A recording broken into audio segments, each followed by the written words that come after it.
back to Good Morning Boss. Ngayon naman mga boss, pumunta naman tayo sa Yawe Resort sa probinsya ng Laguna. Lahat na yan sa trip tayo.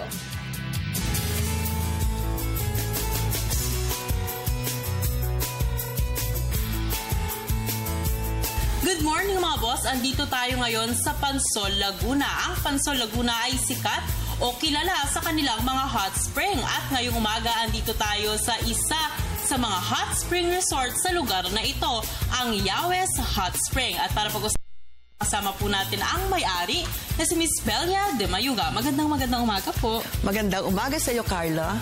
At magandang umaga sa mga boss na nandyan ngayon. Siguro ma'am, kwentuhan niyo po kami kung paano po nagsimula itong hot spring resort niyo. Actually, hindi naman namin ito inambisyon. Okay, basta isang araw na lang, sabi ng daughter ko, Mama, bumili ako ng resort. Sabi niya gano'n. Sabi ko, bakit? Aanhin natin yan. Wala lang. Gusto lang para meron tayong mapagpasyalan, rest house, gano'n. Empty space siya. Sabi ko, parang ito yata yung gusto ni Lord na tatayuan natin ng retreat house. And then after that, sabi niya, ayan na, nabili ko na yung lupang gusto mo. Ang problema na ngayon, paano naman tayo magpapatayo ng building? Wala na tayong pera, binubusan natin dyan. Sabi ko, bahala lang si Lord. Para sa kanya to retreat sa kanya to. Nagkataon naman na that time, nagdatingan ng mga yung mga dividendo ng mga stocks na pinagbibili ko pa nung high school ako. So nagdatingan lahat yung mga insurance, mga dividends. Sabi ko, grabe, in 7 months time nakapagpatayo kami ng Yawes Hot Spring Retreat and Resort. And saan niyo po nakuha yung inspirasyon from your resorts niyo? Inspirasyon. Kasi actually, I'm a head servant of the Yawes Love Charismatic Community. Ngayon, ito po ang advocacy nito is to give the Lord in each and every one of the OFWs before they go out of the country.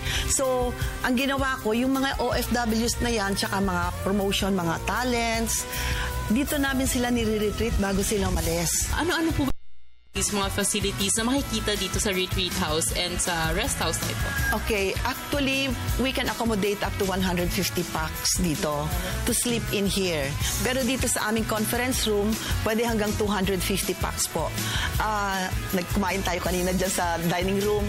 Actually, that can accommodate up to 200 packs din. We have 2 kitchens actually. We have 2 swimming pools.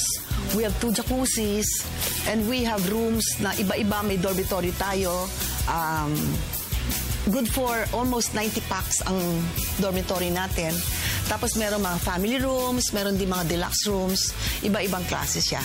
Bukod po sa mga ganitong okasyon, ano po ba yung mga okasyon na open itong resort? Meron po kaming weddings, baptisms or reunions, team building, planning, company planning. Malapit na ang Holy Week din.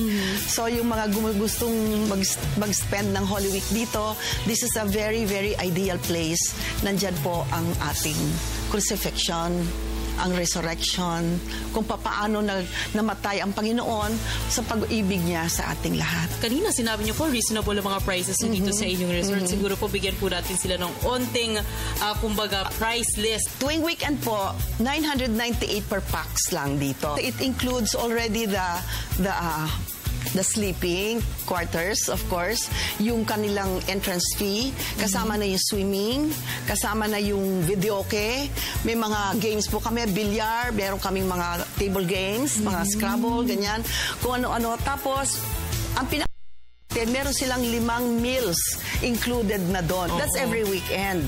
Pero pagka naman weekdays, mas mura palalo. 888 lang. Meron pang mas mura. May mas mura pa po. May mas mura pa. Mas mura pa kung magde-day lang sila, hindi sila matutulog. Day tour lang? Day tour lang. Oo, kung magpipiknik lang sila dito. Day tour lang. It's only 350 pesos. May pagkain na po yun? Wala pang pagkain yun. Okay. Pero very reasonable yung price. That's for them to get in and to enjoy all the facilities here. At may mas mura pa po doon.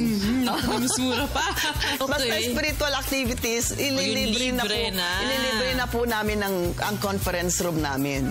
Pwede na po. At kami po ay magliliwaliw kasama ng Panginoon dyan. Siguro, ma'am, invite our viewers to come and visit you here. Ito po yung talagang relax and be with yourself more than anything. Kung minsan masyadong busy ang mundo natin, nakaka-cramp up ng utak, nakaka-depress, nakakainit ng ulo. Dito po, makakapag-relax kayo. Parang detoxifying dito lahat. Sa inyong mga problema, sa lahat ng mga sakit, dito na kayo, magpahinga tayo, magsaya tayo. Come to Yahweh's Hot Spring Retreat and Resort. Maraming salamat po, Miss Bella. Pero before nyan, mag-iikot-ikot muna kami sa inyong napakagandang resort. Please do. At susubukan din natin ang kanilang hot spring. Kaya mga boss, at pamintan nyo, kasamahan nyo na ako. Mag-ikot-ikot! Dalhin nyo yung swimsuit nyo. Of course!